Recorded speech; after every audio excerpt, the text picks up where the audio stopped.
Teman-teman frater yang terkasih, dalam perjalanan hidup ini, seringkali kita merasa tidak cukup mampu untuk menghadapi segala tantangan sendirian. Ketika dihadapkan pada tugas atau panggilan yang berat, kita cenderung merasa ragu dan takut ketika tidak membawa segala persiapan yang kita anggap perlu. Kita merasa harus memiliki bekal yang cukup, pundi-pundi yang aman, dan segala sesuatu yang memberi rasa kontrol agar kita bisa menjalani perjalanan itu dengan percaya diri. Ketakutan dan ketidakmampuan ini membuat kita berpikir bahwa tanpa semua itu, kita tidak akan mampu untuk menjalankan tugas yang ada. Teman-teman frater yang terkasih, kita dipanggil bukan hanya sebagai individu, tetapi sebagai bagian dari satu komunitas. Maka, mari kita ingat bahwa tugas seorang imam dan juga calon imam bukan hanya tentang kemampuan pribadi, tetapi juga tentang kemampuan bekerja sama dalam misi yang besar.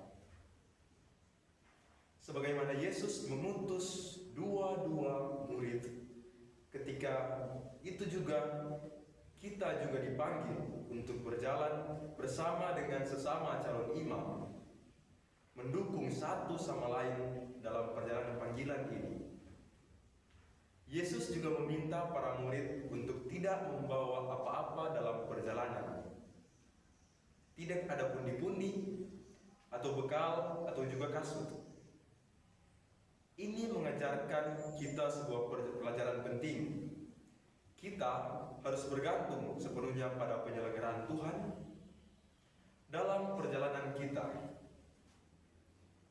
Ini adalah undangan untuk melepaskan keinginan kita untuk mengendalikan segala sesuatu yang mengarah pada pelayanan kita kepada penyelenggaraannya.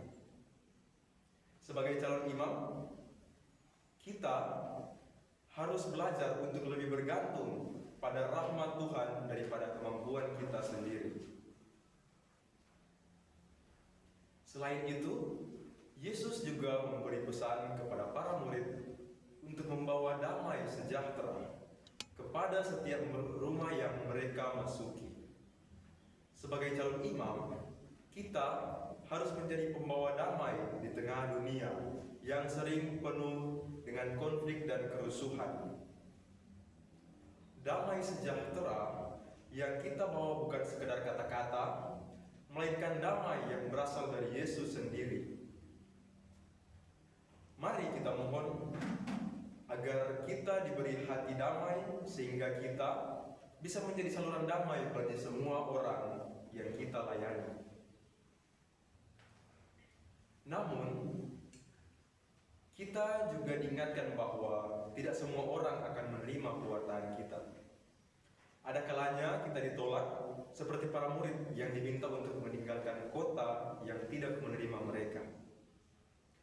Penolakan adalah bagian dari panggilan kita dan kita harus siap menghadapinya dengan hati yang tabah, lagi dengan hati yang tabah. Namun bahkan dalam penolakan, kita tetap harus menyadari bahwa kerajaan Allah sudah dekat. Tugas kita adalah untuk terus mewartakan kabar gembira dengan baik walaupun kita ditolak. Jadi teman-teman frater yang terkasih, sebagai calon imam, kita diberi tugas yang sangat mulia membawa kerajaan Allah ke tengah dunia ini. Mari kita laksanakan tugas ini dengan penuh cinta dan kerendahan hati, dengan selalu bergantung pada Tuhan dan selalu membawa damai kemanapun kita pergi. Seperti para murid diutus Tuhan Yesus, kita juga diutus untuk menjadi saksi kerajaan Allah yang sudah semakin dekat. Semoga Tuhan senantiasa menyertai kita semua dalam perjalanan